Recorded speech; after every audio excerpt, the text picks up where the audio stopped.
In this video, I wanted to show how to make a table clip with interchangeable parts so that you could have a table clip that is a cup holder or one that is to hold calipers or any other set of tools. So the idea is that you have this base clip and then you have sort of attachments that you can snap in and out of to suit your needs. First, you need to identify a table that you want to make a clip for.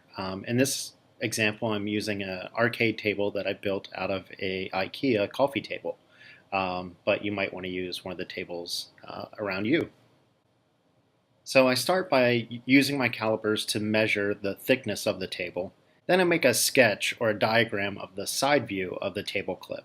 And on here, I kind of note all of my measurements so that I can refer to them while I'm using 123D Design to create my object. So I've got 123D Design open and I've started up a new design.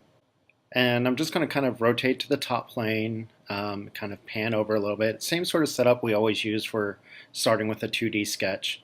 And I'm going to use the rectangle tool to draw my table out. One confusing thing is that the length is actually the thickness of the table. So that's the measurement that you got for your caliper. And then I set the widths just something arbitrary, 60, 80, just something wide enough that you can use it to design your clip.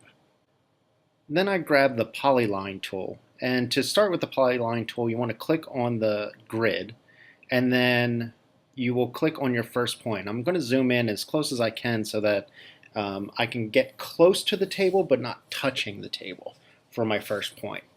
And then for my first leg, I'm going to set that length to 8 millimeters, and then I can click, and that will automatically create it of that size. The next leg is 40 millimeters, and click. And then the next leg, again, is 15 millimeters straight out. And it's getting a little hard here to move around, so I'm going to place this point, and then I'm going to exit out of the polyline tool just by hitting escape. And I'm going to sort of recenter my screen. Now I'm going to grab the polyline tool again, and this time I'm going to click on my existing line so that I'm editing that same polyline. And then I'm going to click where I want my first point to be, which is where my last point ended. And now I'm going to go ahead and enter those measurements for the rest of my diagram.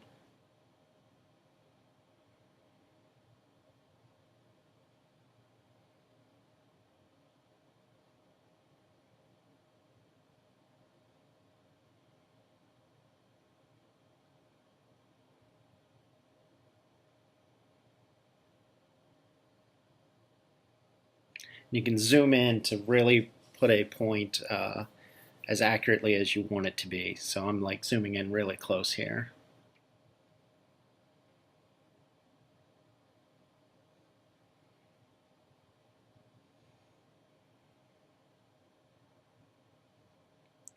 Now the reason I designed the clip with this little sort of tooth in it is so that it can bend a little bit in case I want to try to put it on a just slightly thicker table. It won't work for all thicker tables, but just slightly thicker table.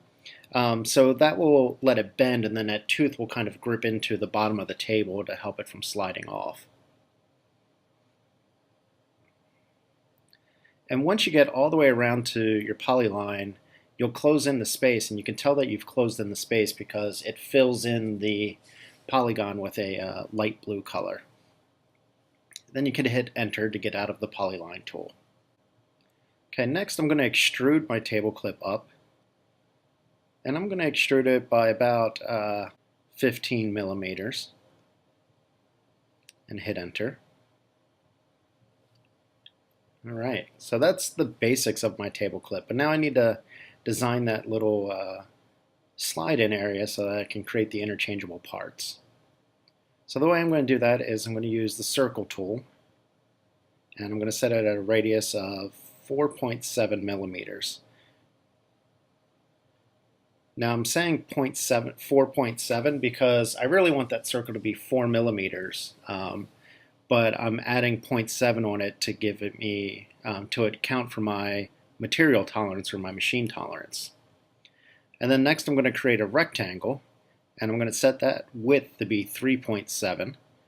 Again, that 0.7 is my material tolerance.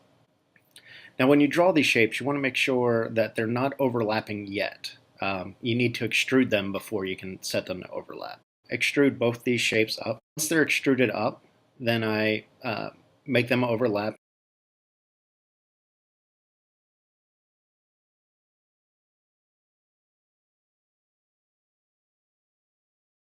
And now I'm going to merge them or combine them into one solid object. Select both pieces and hit enter. And now I'm going to use the snap tool to put the bottom of that little circle rectangle combination onto the top of my table clip. I'm going to move things around. All right. And now I need to rotate that whole area. Well, first I need to ungroup them since I snapped them together. The snap tool automatically groups them. So first I'm going to ungroup. Now I'm going to rotate that object 90 degrees. Okay. And then I'm going to move it more towards the edge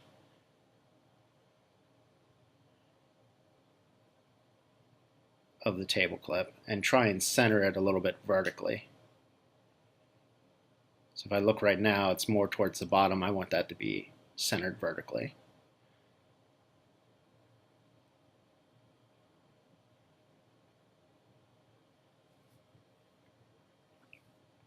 Now, I was moving in too big of jumps from 0 to 5 millimeters when I was trying to move it up. So I'm actually just going to type in 2.5 millimeters to get it in the center there. And that looks pretty darn good. Now I'm going to move that sort of object into the table clip. And I want just a little bit sticking out over the top. So I want to make sure that there is some sticking out.